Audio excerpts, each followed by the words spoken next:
This week on the Analog Circle podcast, could Red Dead Redemption 2 be coming to the PlayStation 5 Pro? Well, a rumor suggests that just may be the case.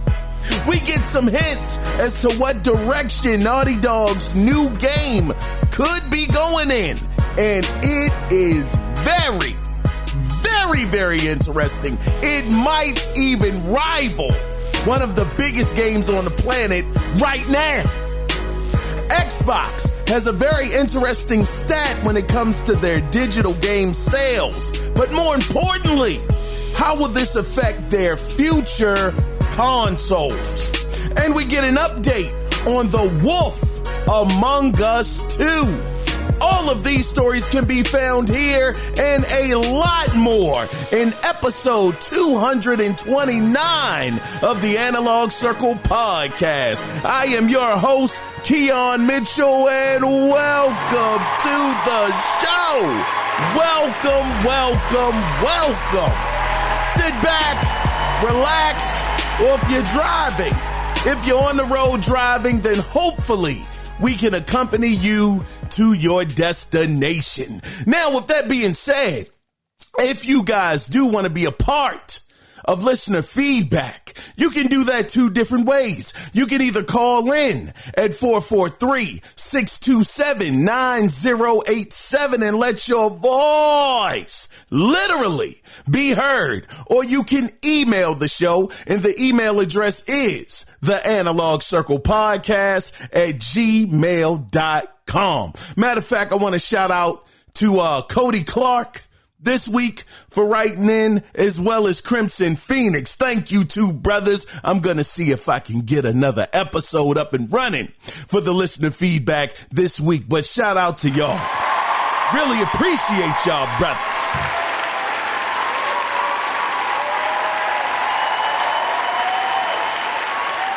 But with that being said, before we get into the meat and potatoes, the main subjects of the gaming news that happened this week, I want to go over just a couple of quick stories, stuff that we won't take too much time on, but I just want to put it out there to y'all in case y'all want to do just a little more digging when it comes to these. All right, these stories that is. So Prince of Persia, The Lost Crown, that game, which is great. Unfortunately, that team has been dismantled after the game didn't reach internal expectations, meaning if you were hoping for a sequel to The Prince of Persia, The Lost Crown, it is not going to happen. Now, granted, the game did end up selling 1 million copies, but it just wasn't enough. Now, I would say the good news to this is, though, the team has moved on to 3 different projects. Looks like they've moved on to Beyond Good and Evil 2. That's cool. The newest Ghost Recon game. This going to be coming out whenever. And they look like they're moving on to a Rayman remake, which is in development at Ubisoft Milan. So that is good news for them. At least they won't be getting laid off. The other thing that I wanted to mention, Digital Foundry did a breakdown of Horizon Zero Dawn Remastered, and god darn, that game, Nexus, whatever you want to call them jokers, Lexus, it don't matter. Those dudes put in some doggone work. If you were wondering if the game would be worth the purchase, if you don't own the game like myself, I actually own the physical copy of Horizon Zero Dawn, never beat it. So for me, I will pay the $10 happily to get this version. But in my opinion, if I didn't have Horizon Zero Dawn and if I never played it, looking at those visuals and the things that they did to that game to enhance it, to improve it, man, those jokers were on a roll. It's really some good stuff in there. So I would highly recommend you go over there to Digital Foundry, check out that video, and of course you can judge it for yourself. The other thing I wanted to mention is the FTC is stepping in. They're stepping in to make game review bombing a thing of the past by putting certain guidelines in place. Now, if you want to get the full story on this, I would recommend you go over there to DualShockers. But to me, I am a fan of this. I'm happy that this is happening because sometimes you got these crybaby gamers out there that because they're not getting their way, because they're mad and they're upset, they want to take it out on the doggone Metacritic score. Well, you're about to lose. You're not going to be able to do it anymore if these rules and guidelines do hold up with the FTC. I mean, the only reason why I do have a problem with it too is, for one, it's nothing but fake outrage to begin with. And the second thing is, we know that these guys on these teams that work hard, they actually get a bonus. Some of them depending on what the Metacritic score is. So if you're going out there and you're purposely review bombing a game that you actually may like, that's just a practice I can't get behind. If you don't like something, y'all know my motto, don't give them your money. Don't support it monetarily because that hurts more than anything else. I mean, we already see again because the what was it called? The Lost Crown, Prince of Persia, because it sold 1 million copies. Doggone, that ain't even getting a sequel. So if you're mad at something and you don't like it, just don't give them your money. I guarantee you that'll go a lot further than you voicing your opinion or review bombing, because at the end of the day, these companies are about the bottom line. They care about the money. They don't give a doggone what we saying out of our mouth. They care about the money. If the money continues to come in and it's pouring in, they're going to just block out all of that outside noise. Yeah, I hear you talking, but the money is still coming in, so it can't be that bad. So, just getting back to the FTC stepping in, trying to stop this review bombing, I think that is a good thing. But with that being said, guys, without further ado, let's get into the gaming news that went down this week. So let's get things started with Games Radar. So now yeah, this was some unfortunate news, some unfortunate Insomniac news at that. So if you were holding your breath for story DLC for Spider-Man 2, man, you may want to stop doing that and breathe, because Insomniac said this, quote, "While we have no additional story content planned for Marvel Spider-Man 2, we're delighted to bring all of our previously released post-launch content to the PC version, including new game plus, new suits and color variants, photo mode features, and more." Man,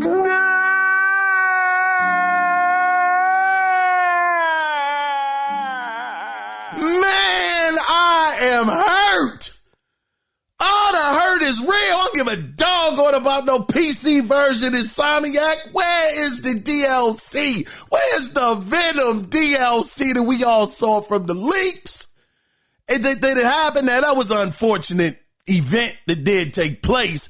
But daggone, I was really, really hoping that we were going to see something about this before the end of the year, maybe at the Game Awards, maybe even just putting up a video just saying the DLC is coming sometime in 2025. I would have been so happy about that. If you haven't played Spider-Man 2, man, when you get to that certain point, I'm not ruining anything because there's probably a lot of people that might not have played it. But when you get to that point and you're playing as a certain character and you see what their power level is, oh my gosh, it's like playing the Hulk. It's absolutely incredible what you're able to do. So if you were going to do something to revolve things around that certain situation, man, this game could have been amazing. But sadly, again, if you were looking forward to this, it is not happening. Doggone. But the PC, yeah, man, I don't even want to talk about PC. Let's go ahead and let's move on to the next story that I got from TechSpot. So this is for my retro gamers who loved the N64. Now, there is a console that's called the Analog 3D.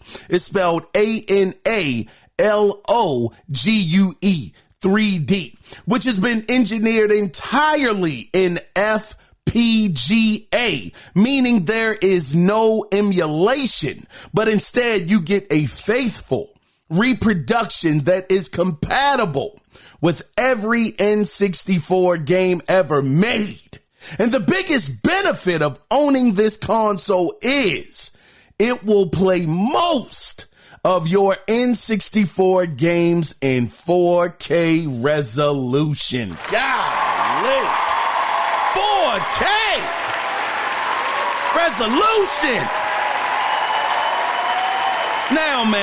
Now the thing is, it took the company 4 years to develop this platform on a 220 or a 220K LE Altera Cyclone 10GX, which is the most powerful FPGA they have ever used. Now you can buy the console in either black or white.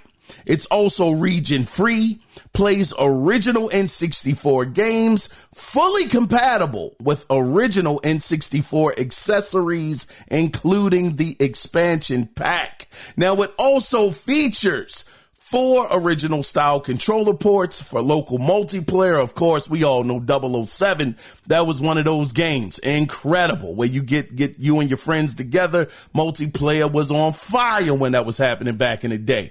But it's still offering the 4 original style controller ports for local multiplayer. And if you're interested, you can pre-order the console right now.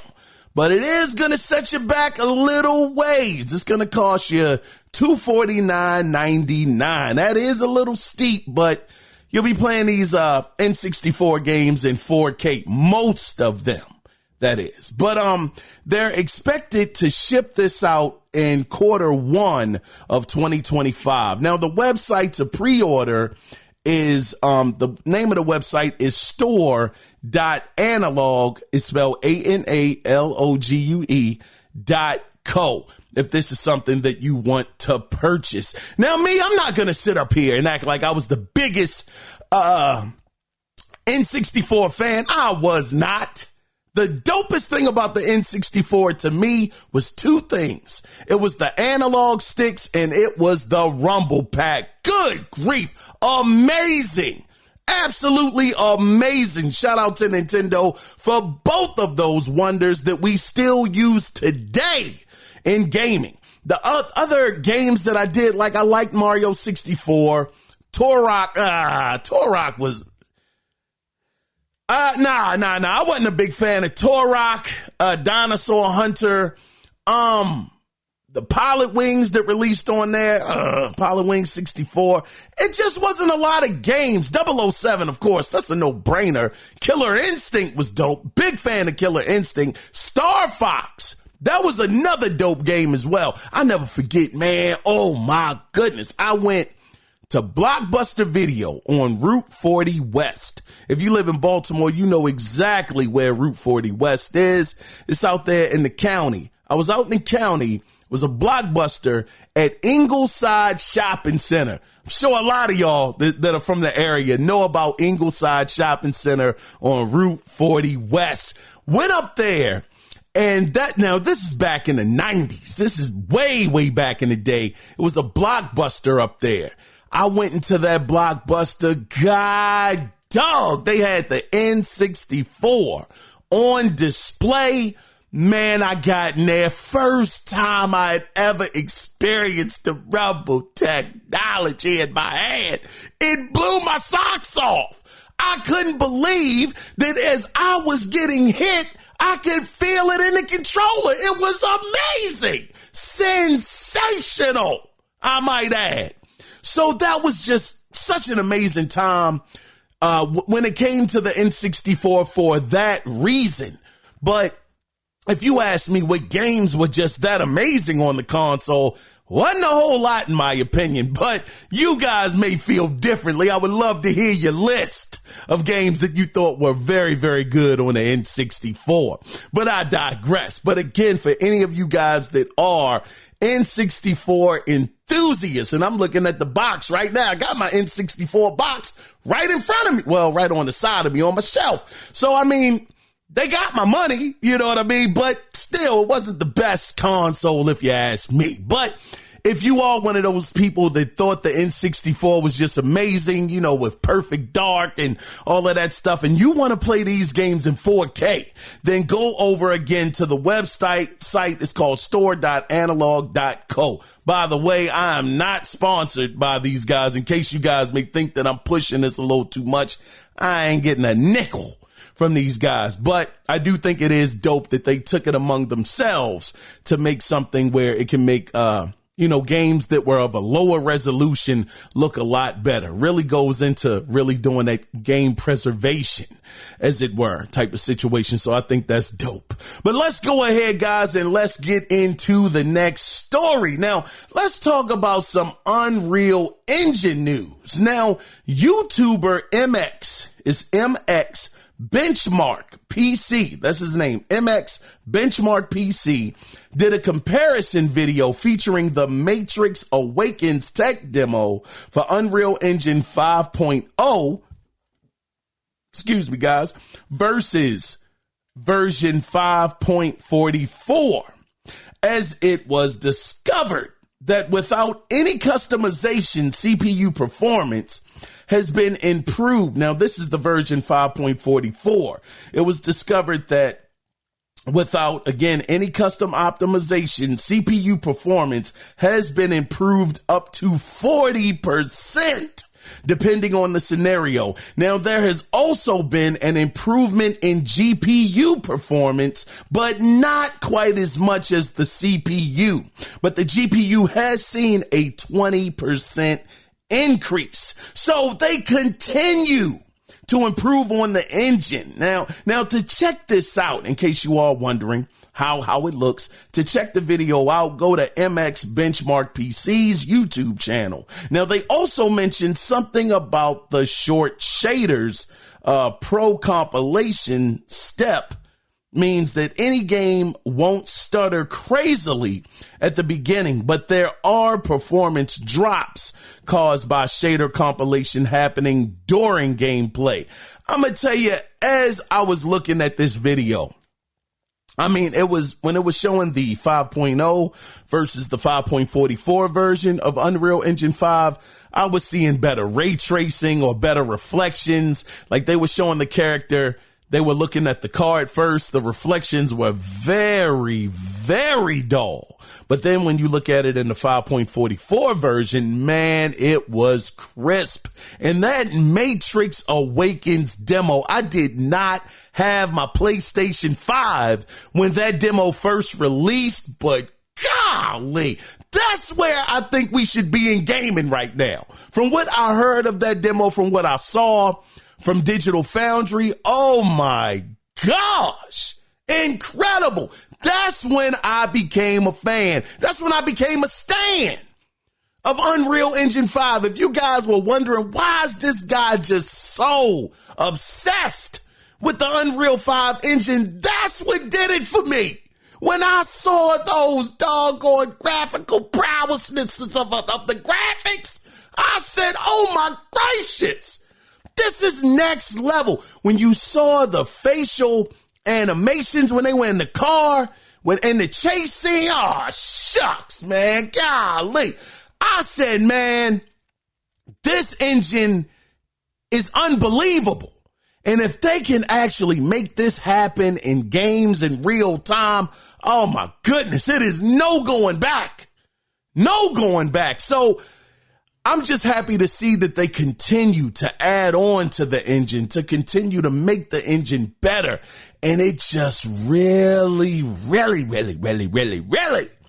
makes me wonder, how good are the games going to be on the PlayStation 5 Pro when they have just that much more power to deal with. I think I saw an article. Man, matter of fact, this wasn't written down. I didn't write it down or anything like that, but man, hold on. I saw some article. Now, I don't know if it was cap or if it was real, but that doggone article said, hold on. I got it right here, man. I saved it. WCCF Tech. Doggone headline is PlayStation 5 Pro feels like upgrading from an RTX 3060 to an RTX 4070.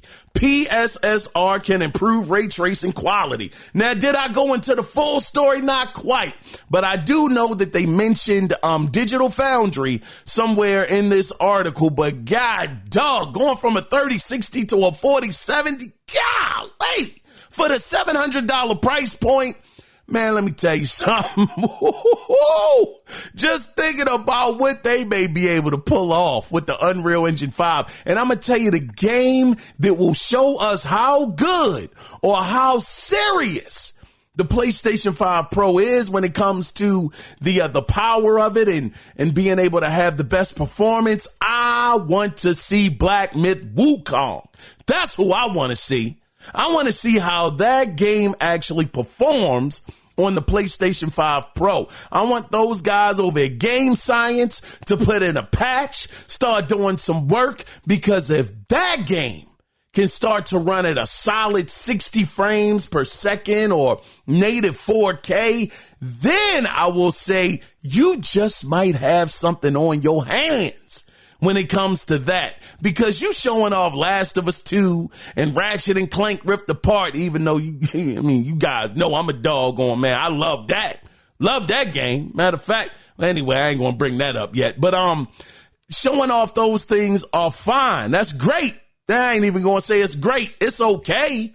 But man, what are you doing with these newer games? What are they doing? How are they performing? So that's what I want to see. So until we see something like that for myself, yes, I'm semi-sold on the PlayStation 5 Pro, but I need you to show me off something just a little more impressive from this generation. Even though Ratchet and Clank Rift Apart is from this generation, but I need something that is newer, not a game that's already come out on the PlayStation 5. I need something to show me something that is newer. Like I said, Black Myth Wukong, something more up to date. Because it's not impressive to me that your older games can run better on the Pro. Nah, it's cool. But I need something a little more concrete. Anyway, guys, we're going to go ahead and move on to the next story that I actually got from High Tech. Now, oh my goodness. Now, I think we can all agree that even if you're not a GTA fan, Grand Theft Auto, the hype surrounding GTA 6 is undeniable. I mean, everybody is talking about it. When is it coming? Making all of these different theories about the game and when we're going to see another trailer. I mean, it's been almost a year since we've seen anything, about the game anything new about the game. But some fans, they have taken things a step further. You always got those people that are fans that just go a little too far. Now, some fans have started camping outside Rockstar offices, hoping for the chance to get a glance, a glimmer, just a small gleam of hope of seeing the game in action. Now, some are trying to take photos of the gameplay through the office windows and that story. Now, as far as somebody trying to take pictures through the doggone Rockstar windows of the office, that story came to light from Gaming Bible when a Twitter user named Crazy65, now he spells his name CRZY 65, he posted a few grainy images and said this. He said, quote, "Y'all need better blinds," end of quote. But it is worth noting, the pictures did not show any actual content from the game. Now, when you have this type of pandemonium, now granted, this is not every fan of GTA. Like I said, it's always a select group of extremists, that are going to be in any group anywhere. Doesn't matter. They're always lurking in the background somewhere. When you have this level, oh my gracious, this level of dedication, waiting outside the offices trying to take pictures through the windows, trying to get a glance, trying to get a glimmer, like I said, of maybe somebody having something in their hand that could tip off what the game is going to be. I gotta say, I think this needs to be studied to a certain degree, because this proves that less is more. No matter what the takeaway is about Grand Theft Auto, one thing we can say for sure is that less is better. Now, if Grand Theft Auto was coming out every year, every 2 years, maybe not every 3 years, but if it was one of these franchises that we saw a lot and we just knew it was coming, it would not be this kind of effect. But because they take so long, now the way Rockstar takes long with games, man, that stuff is almost borderline egregious. As long as they take, and I understand it takes a long time to get these things together, but it's been well over a doggone decade since doggone Grand Theft Auto 5 came out, and you still haven't come out with Grand Theft Auto 6. We got Red Dead Redemption 2. Oh, yeah, we definitely got a story about that a little later, but we got that, back in 2018? So what, 18, 20, 22, 24, 6 years ago. So I just say that to say that, man, depending on what it is, I think that some games would do better. They would do a lot better if you just didn't release them every year, every 2 years, but have people wait on it. Like Assassin's Creed. Now, granted, I don't want you guys to think that I'm completely delusional here. I get it that Grand Theft Auto it's an anomaly. I get that. But there are definitely other games that could benefit. Maybe not as high as Grand Theft Auto. I mean, we all know it's going to be a Michael Jordan in every sport. It's going to be a Lamar Jackson or a Patrick Mahomes. I ain't going to put Patrick Mahomes over doggone Lamar Jackson. Shoot, man. Lamar plays for my team, the Ravens. But you're going to have those players that just do things completely on a different level than everybody else. I get it. You're going to have those outliers, but that doesn't mean that others don't do a great job too. And I'm just saying that in the sports sense, just saying that, there are other people, other athletes that are very good, maybe not on the same level, but people are checking for them. People want to see them perform. That's what I'm saying about the games that are out there. Certain games, no, they won't be Grand Theft Auto levels, but they are franchises that people enjoy, people love.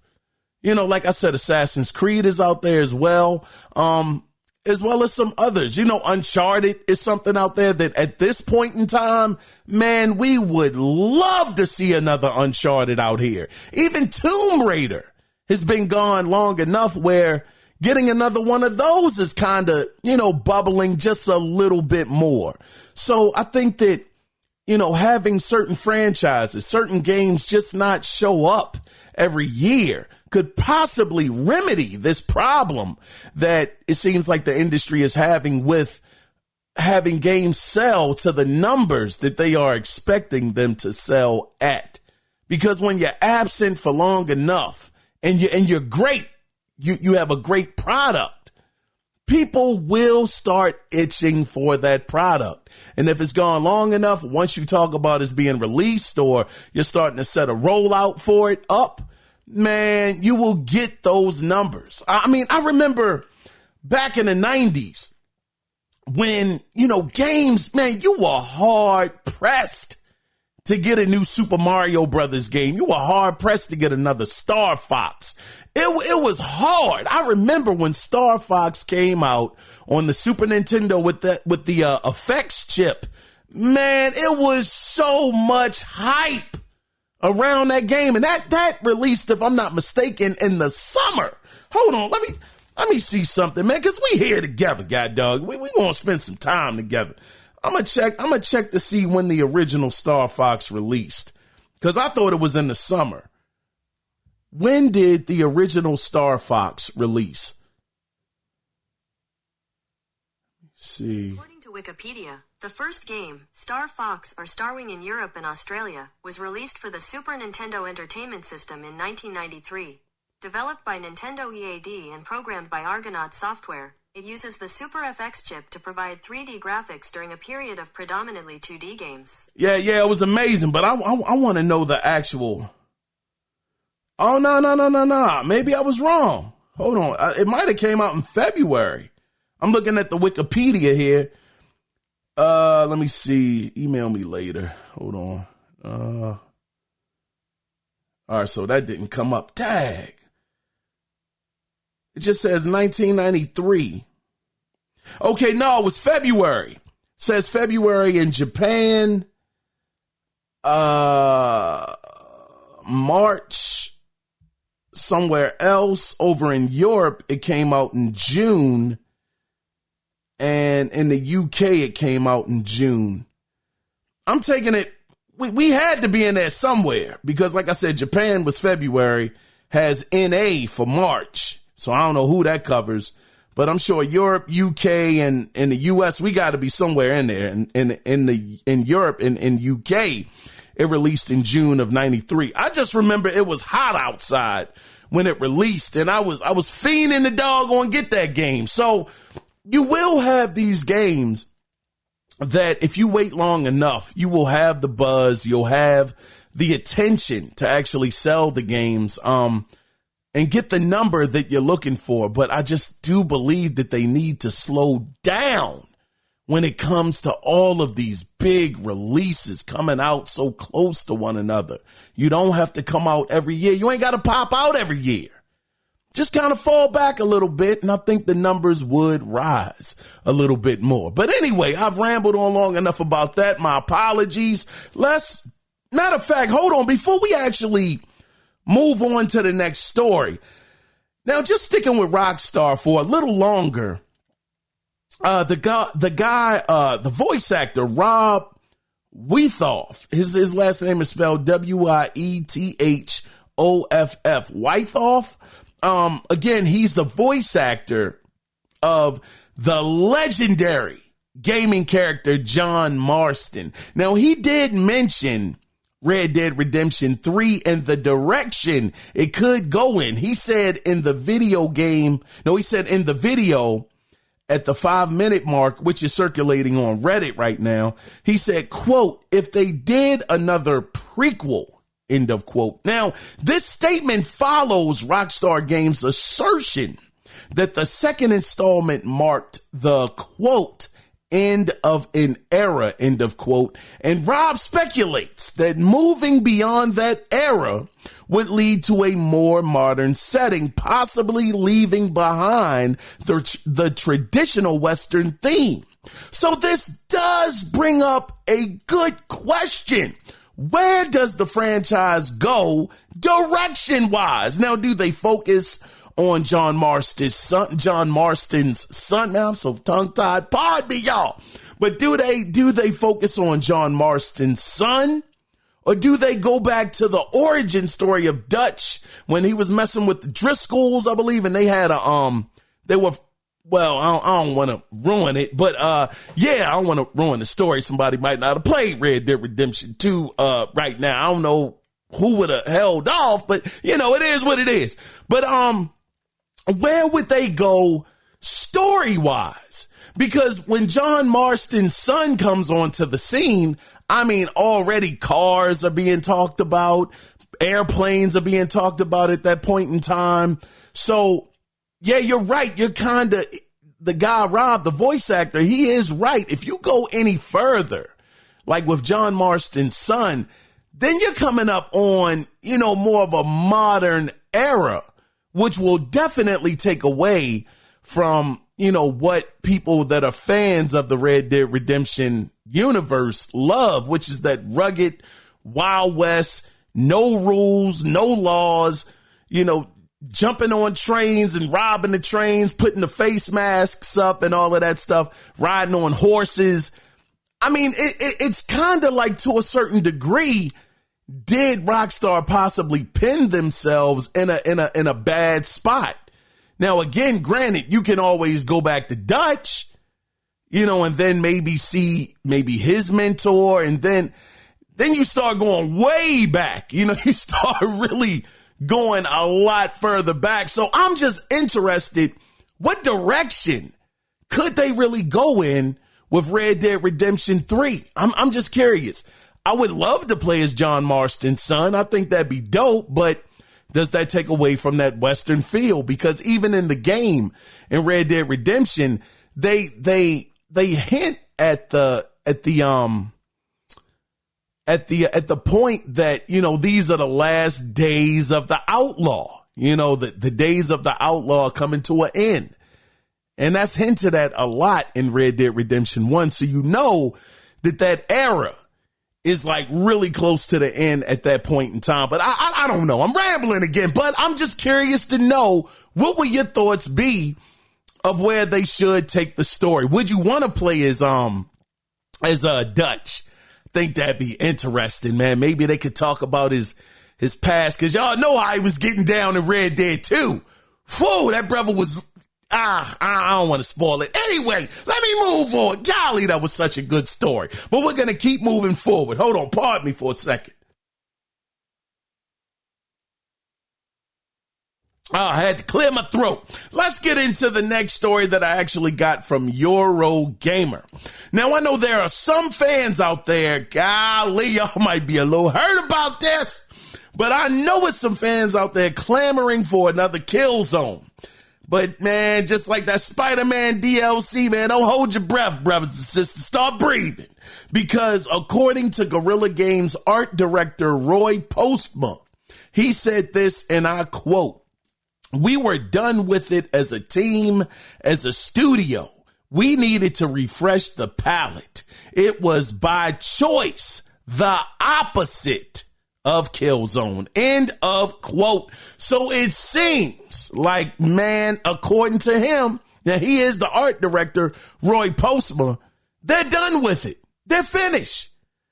They don't even want to talk about it anymore. He didn't say that, but it seems like they just want to forget about it. It seems like it was something that was actually forced on them, because he said it was by choice the opposite of Killzone. So, and I do remember, man, if you guys remember back then, this is when Halo was the hottest thing going. Master Chief was smoking the gaming streets. I mean, he was doing his thing. He was at his prime back then. And I remember PlayStation, they were trying to find an answer. They were trying to find somebody to go up against Master Chief. They were trying to. Now, I think something did get it was something that was said that wasn't true. Talking about the Halo killer. Killzone was supposed to be the Halo killer. They said that wasn't true. That wasn't something that came from them. I'm talking about Guerrilla Games.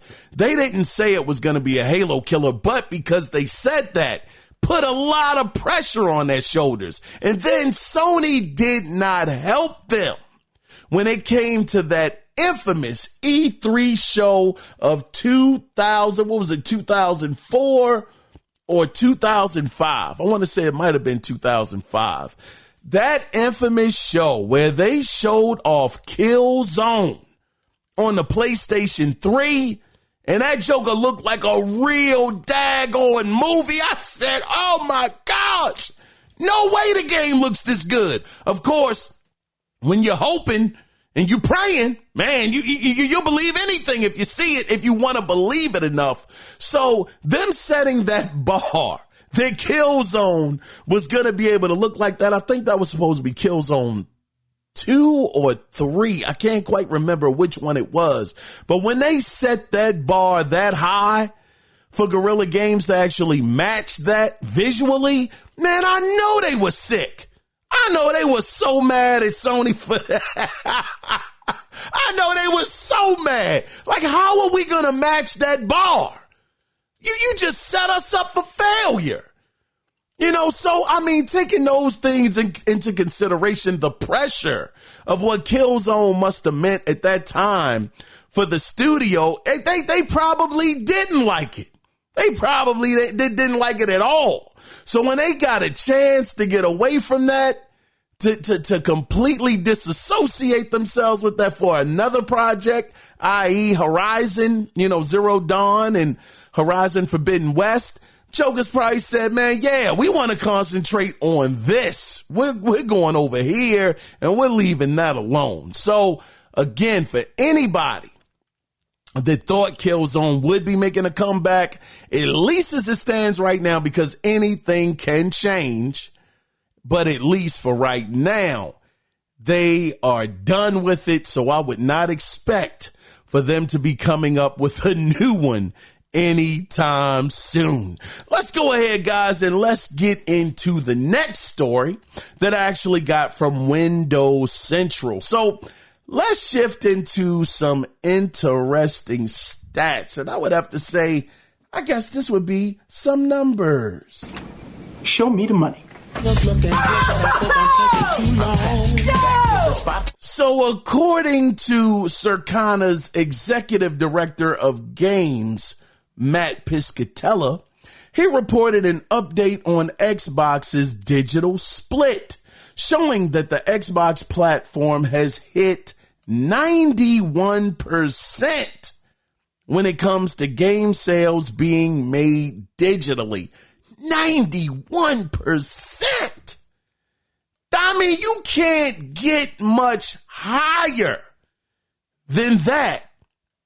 91% is pretty much the whole fan base. Now, I do wonder a little bit, are those numbers a little inflated because of Game Pass? Game Pass, you got a million different games you can download. Of course it is in the service. I get that. But downloading those games, and it's a million of them there to choose from, couldn't that skew the stat a little bit? Now, granted, I will say, because I don't want to just breeze past the point, it does say that Matt Piscatella, he's reporting when it comes to game sales, he's reporting these numbers. So, man, if that's the case, then I guess downloading the games off of Game Pass, that might not count because that's just a service. But you are paying for that service. See, I don't know how that works. I don't know, because you are paying for those games because they're in the service, even though you're not paying for each game individually. As a whole, for anything in that service, you are paying that monthly amount of $25 a month. So that's why I'm thinking it's a little skewed. But if any of you guys have better information and could break that down a little bit better for me, always remember, get in contact with the show. Either call in, like I tell you guys, at 443-627-9087 and tell me how the breakdown goes, or email the show at the analogcirclepodcast@gmail.com. But this brings up a bigger question when it comes to Xbox and them actually being able to preserve games, because that's one of those big things that have been said by, Phil Spencer, Sarah Bond. They're trying to preserve gaming. They're trying to make sure that they, can make sure that they're making it so you can have access to your games, to your older games. These are things that they are they've put into their messaging, that they want to make sure that they'll be able to have you bring your library with you, on any console. If you have it from the previous console, you'll be able to bring it with you to the next. So with something like 91% sales being digital, what does that do for the guys like myself that actually have physical discs? Now, of course, we could say this for PlayStation as well, because they're backwards compatible. They're pretty much in the same boat as Microsoft. Now, they may not have put it on like a big poster board, like, hey, we are into the preservation of gaming. That is our stick. That's one of the things that we do. That's what we want to be known for. If you have a game on older hardware, then you can rest assured then when the new hardware comes out, you'll be able to bring it over to that hardware. Now, of course, could it be a situation where the next Xbox is physical, where you can still use your discs, or will it go digital? Now, looking at it from a business standpoint, it doesn't make sense almost. And this hurts me to say this because I'm against it, but it almost doesn't make sense for them to go physical because 91%, if again, that number isn't skewed to a certain degree, but just going off of what Matt Piscatella is saying, 91% of the fan base is digital.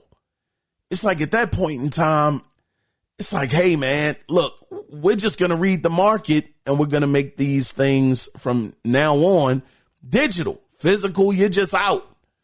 So I just wonder, how would they remedy that situation? Or is it a situation of, hey, I'm sorry.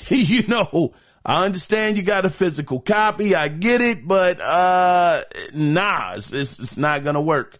You got to, move on to the digital path, and that's it. Sorry for you. So I'm just interested in, which way will they go when it comes to that? But again, 91% is outrageous. I mean, it's dag, man. Am I that far out of the loop? Where people just don't give a doggone about physical media. Man, let's see if we can get PlayStation's numbers. How many PlayStation players are digital only on PlayStation? That probably didn't come out right. It says, according to recent data, roughly half of all PlayStation players are currently considered digital on. Okay, so it did bring it up. So half. Now see, being half is one thing. Okay, it's like it's a 50-50 split there. Okay, we get it. Some of y'all are coming over to the digital side, but, equal amount of y'all are still physical. So it's an argument there to say, all right, well, the next PlayStation, even though, to be fair here, the PlayStation 5 Pro darn sure is not physical. I mean, you can get the physical disc for darn near $100, but it is not physical out the gate. So, I mean, that says something within itself. And we all know that that's where the industry wants to go. But at least on the PlayStation side, at 50-50, you have a reason to continue to sell, the physical disc copy of the console. But with Xbox at 91%, good grief, what incentive do you really have? So I will be very, very interested in knowing how they actually play this, when it comes to the next generation. I know a lot of people, I ain't even going to say a lot of people, I say me. I'm of the mindset, I don't even know if they're going to make it the next generation. These jokers shakier than a politician. I don't know how they going to do it. I don't know if they will. I don't know if it's going to happen because, man, the numbers are so rough when it comes to Xbox. I don't know if Microsoft is going to see it as a good business move to do so. But we'll see what happens. I mean, Sarah Bond, she's behind this project of the next console. And according to her, because we can't let them off the hook, she said that they're going to be showing something this year when it comes to that console. So we'll see what happens to see if we can get some kind of vision of what they have in store for us. But let's go ahead, guys, and let's move on in to the next story that I actually got from 80LV. So me, myself, is a huge Naughty Dog fan. I mean, golly, we talking Uncharted, The Last of Us, even going back to Jack and Daxter. I don't know why they don't mess with that anymore, but, it is what it is. But me, I am anticipating seeing or hearing more about the next upcoming game. Well, fortunately, comes with a bit of a caveat, but fortunately we did get some, or at least one detail about their upcoming game. Now, I will say it was not from Naughty Dog. but instead game industry insider Ben Hansen, who appeared on the Min-Max podcast. Now that's spelled MINNMAX podcast if you guys want to check it out for yourself. Now he said this on the podcast. He said, quote, "Somebody very in the know who worked on the game. The tone was like, you are all not ready for how amazing this thing is going to be." And the tone was, now I'm not going to say the game that they referenced to compare it to, because I don't want people to be like, Minx Max said it was going to be exactly like this.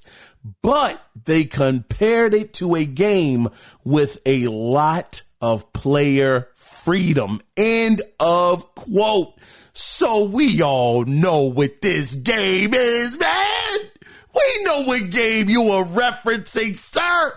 What is the only game out there for the most part, because don't nobody want to do this genre for some reason, but what is the game with the player freedom out there that we know of? We can all say it together. Grand Theft Auto 5 or GTA as a whole. Now, can you imagine? Now, of course, again, to be fair, because I don't want to put it on Ben Hansen, he did say he was not going to mention the game because everybody would be like, well, you said it was going to be just like Grand Theft Auto and all this and all that. I get it. That brother said he don't want that kind of heat. But according to the person in the know, they are comparing it to Grand Theft Auto 5 as far as the freedom goes. So could you imagine? Oh man, just imagine in a world. Oh man, could you imagine Naughty Dog actually doing, now again, I don't want to say it's going to be Grand Theft Auto exactly, but something on the lines of a Grand Theft, being open world, having the freedom that you want to roam around this world. Man, oh man, I have been waiting. I've been waiting for a Grand Theft Auto doggone. I've been waiting for a contender for Grand Theft. I've been waiting on it because Rockstar knows that to a certain degree, they got the sandbox genre on lock. Doggone Saints Row isn't around anymore. Those guys have closed up shop. That was pretty much the only other game really competing with Grand Theft Auto, even though they kind of found their own lane, Volition, that is, to a certain degree. They were still out there to a certain extent competing with Grand Theft Auto, even though not on the same level. We get it. I'm not saying all of that, but they were definitely in the same genre. So just like with EA, when Undisputed has come out, we getting rumors, oh man, they might be jumping back in the ring because now they see that, you know, they have a contender out there, somebody that's getting some buzz. People are actually enjoying their product. And they're like, man, well, we might have to get back out there and see what's up. You know, we might have to challenge these guys. And that's the thing. Competition is what's necessary in everything. Everything, because it makes other people or other businesses better because they know they don't have a monopoly and they can't do what they want to do.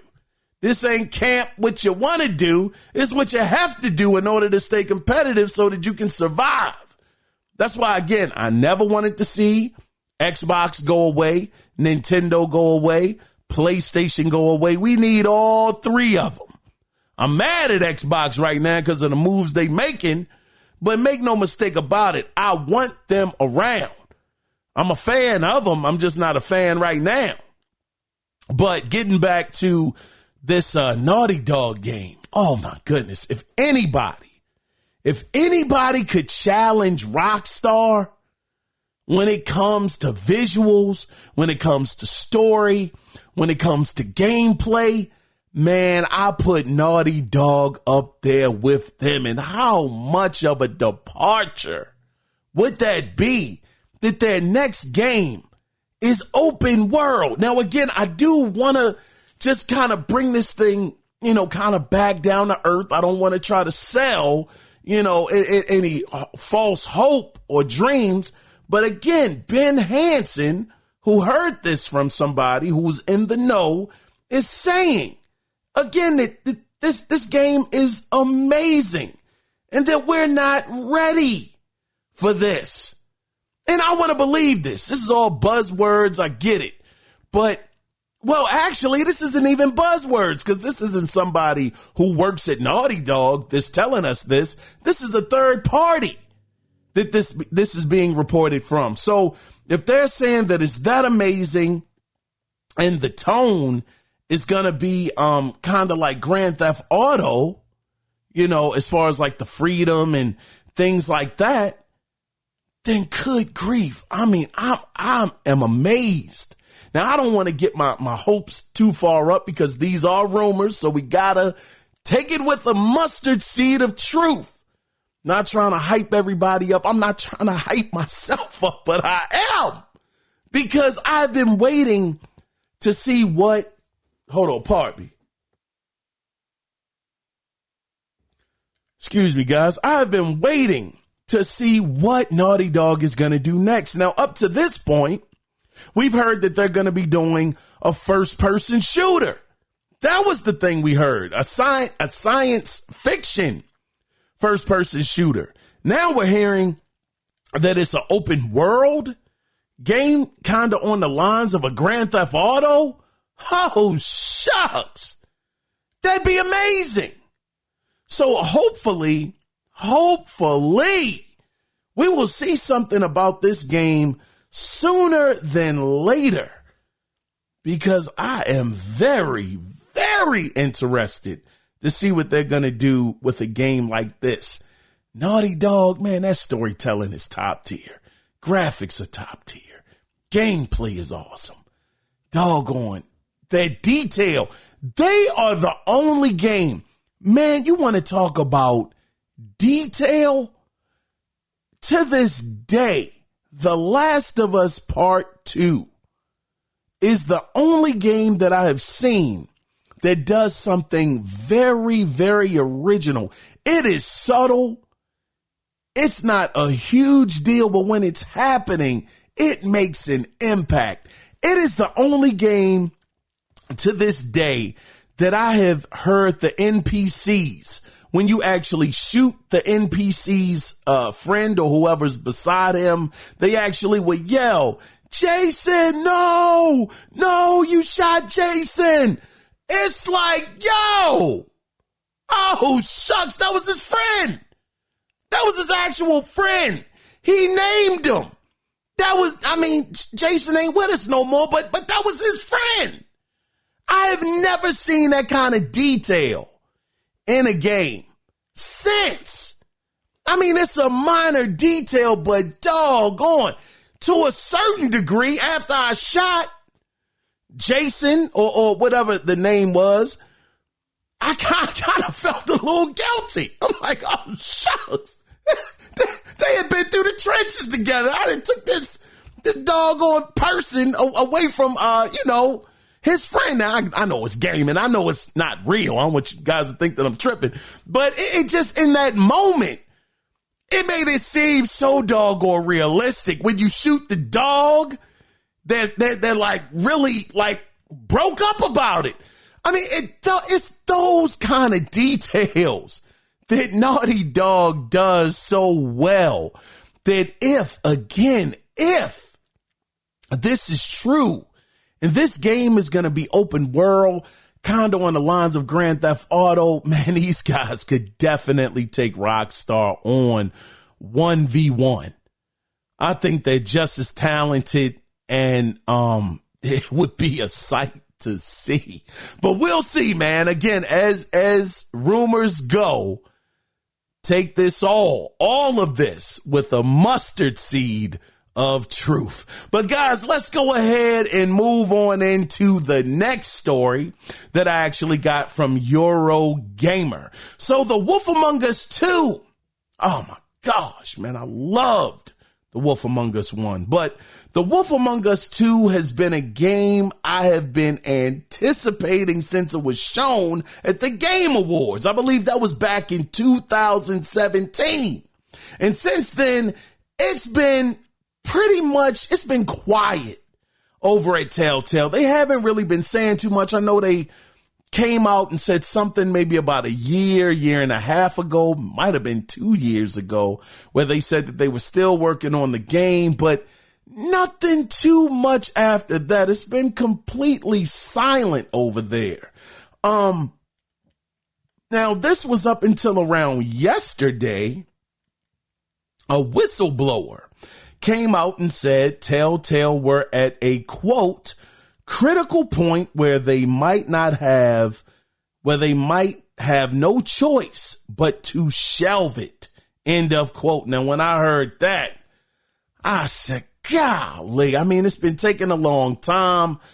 I get it, but dag, I don't want to believe it. Are they really gonna not make The Wolf Among Us 2? Had a lot of thoughts, at least a few thoughts, circling around in my head like, dag, I was really looking forward to this game, but if they got to shelve it, it is what it is. Now, after these statements, though, Telltale did break their silence about the alleged situation and said this, and I quote, "As a rule, we don't comment on rumors and unsubstantiated Reddit threads, but development on The Wolf Among Us 2 continues, and we're excited to share more about the game with Telltale fans and our community when the time is right." Thank goodness. Whew. I was on the edge when I first read that. Oh, man. So, yeah, I was able to, I wasn't really on the edge. I mean, dog, that was a little too extra, but I was really hurt, though, when I thought that the game was going to be shelved. But it is a good thing that I believe that was from PR. That was from Telltale's PR who made that statement. And just to hear that they are still working on the game, it is still in active development. That is fantastic to hear.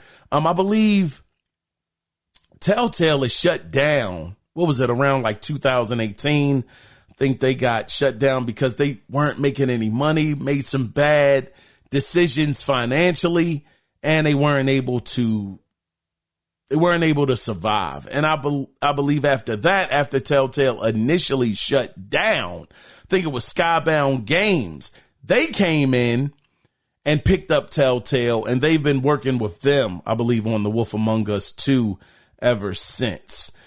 So again, it's not canceled, but wow, it is taking a long time because you figure they made the announcement back in 2017.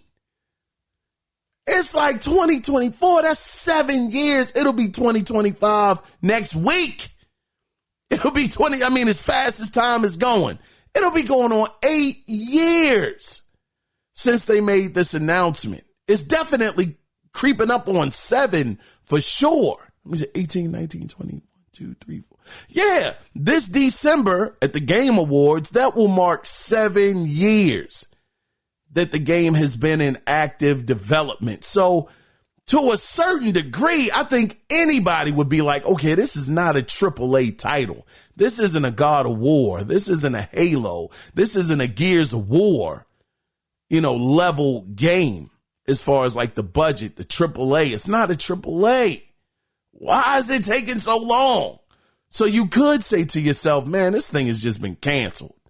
It ain't coming out. It's taking forever, but they say it's coming. So we will see.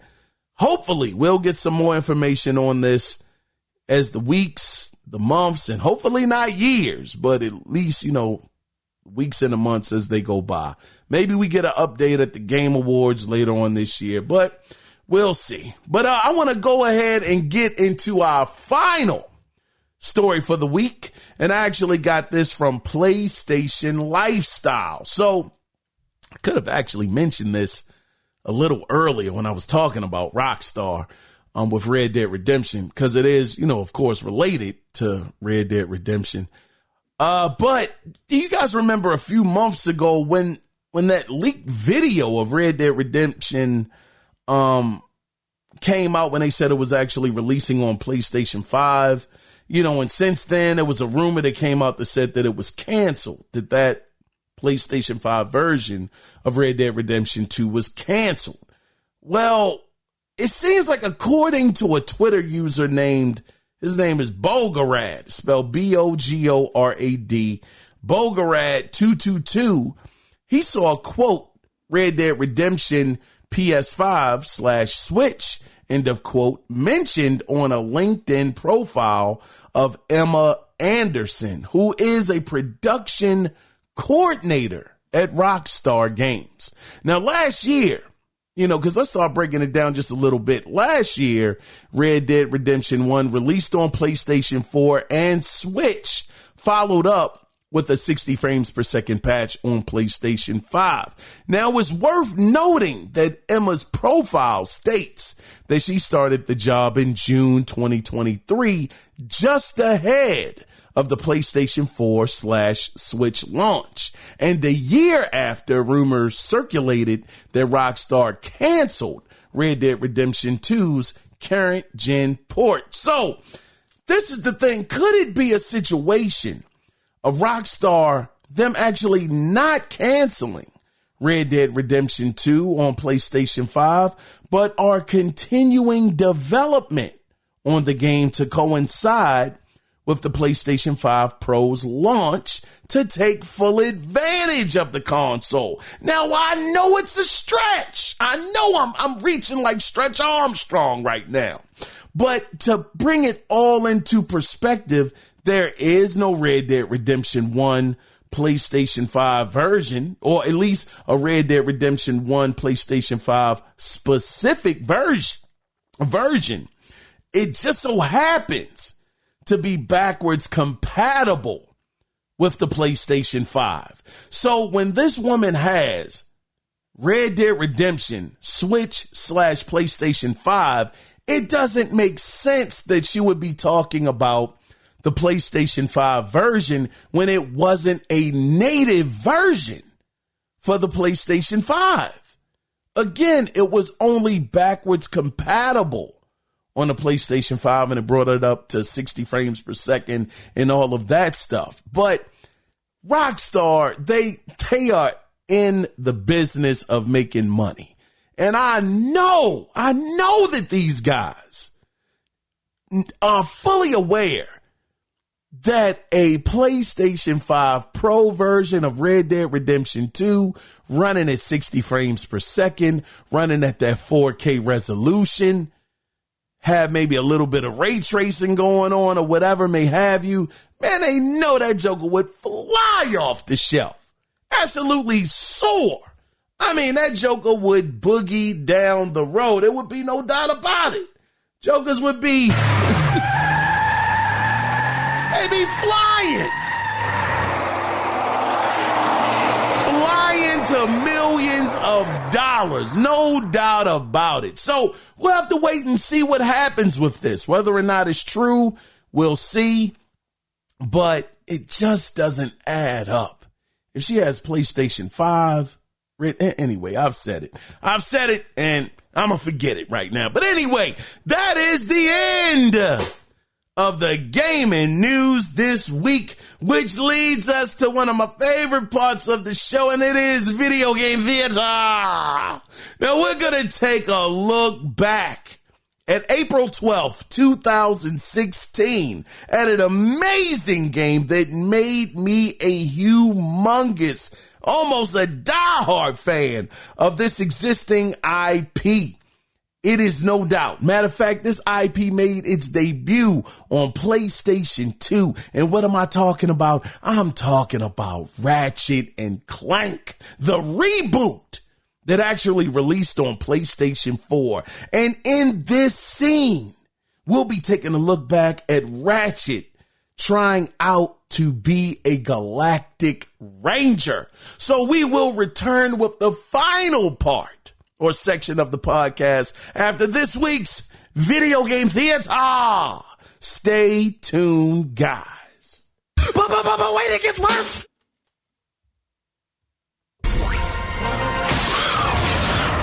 Impressive. Could be looking at Solana's next galactic ranger. Another one down. Excellent job, cadet. Come see me after the show. That wasn't so bad.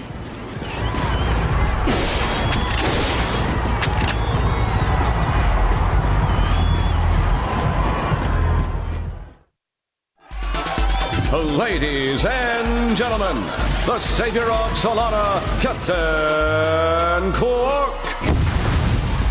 Hello, Veldin. Hello, Captain! He's on fire again. I My name is Copernicus Quark, and yes, that was an impressive wall of fire I just walked past. I'm gonna be real with you folks for a moment. When President Vironix recommended I take on a new ranger, I knew just where to go. That's right. We want you! Yeah! I know what you're thinking.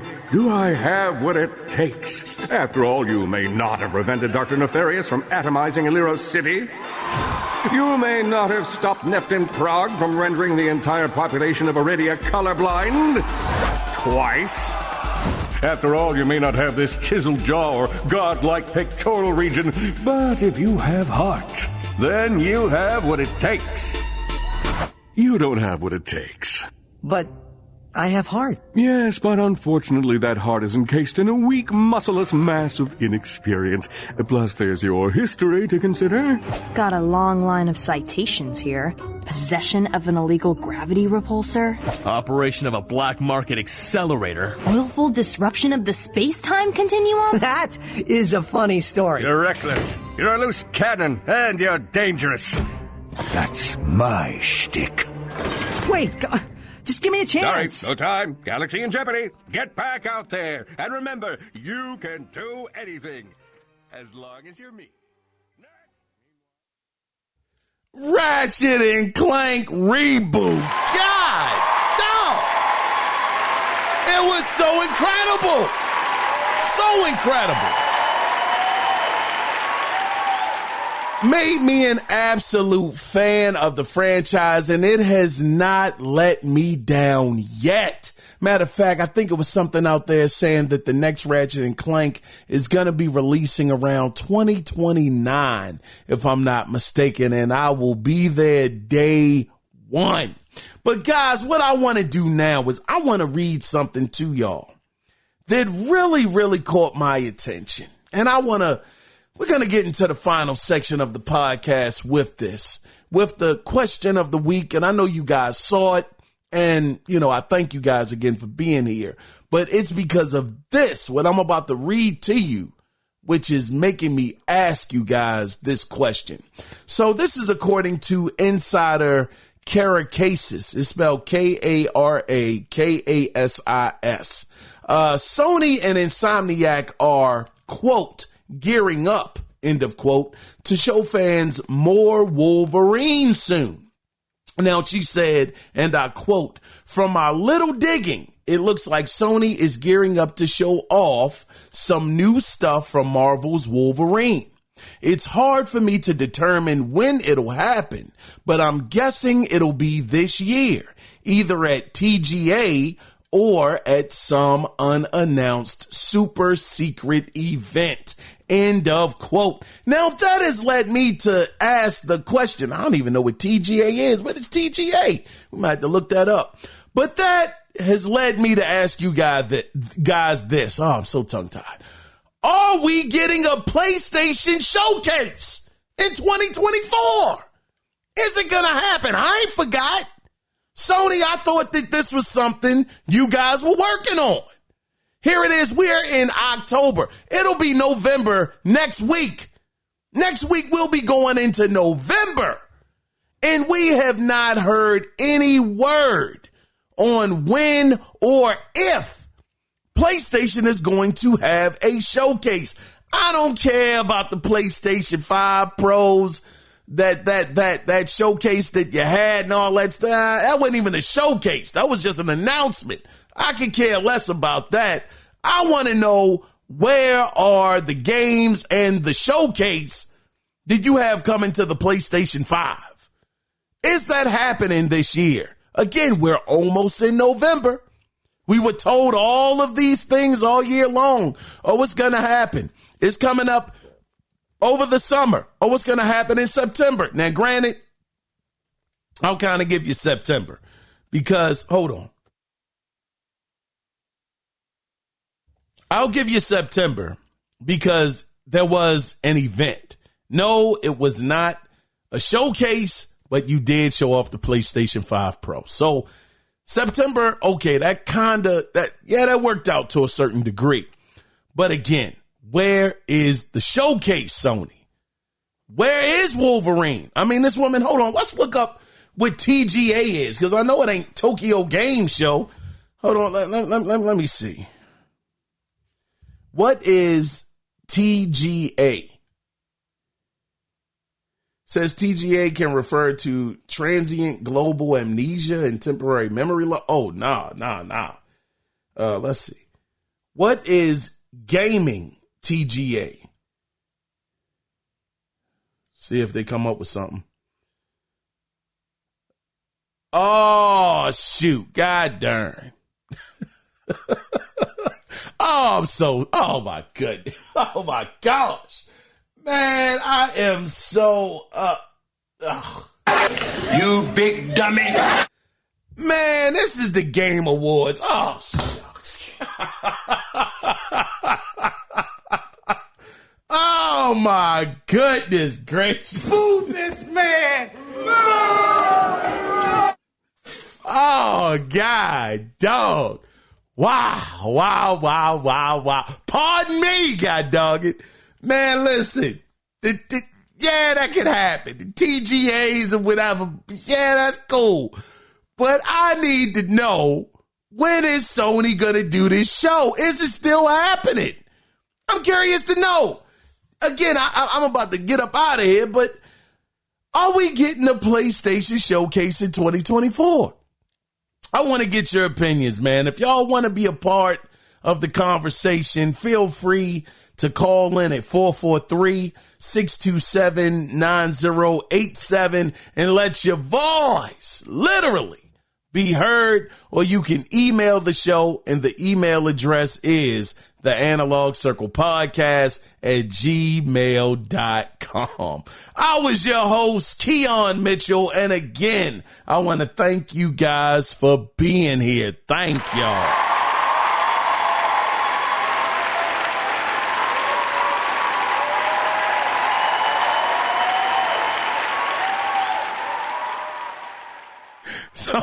So with that being said, before we wrap it up and put a bow on it, golly, always remember one thing. It is not about the consoles.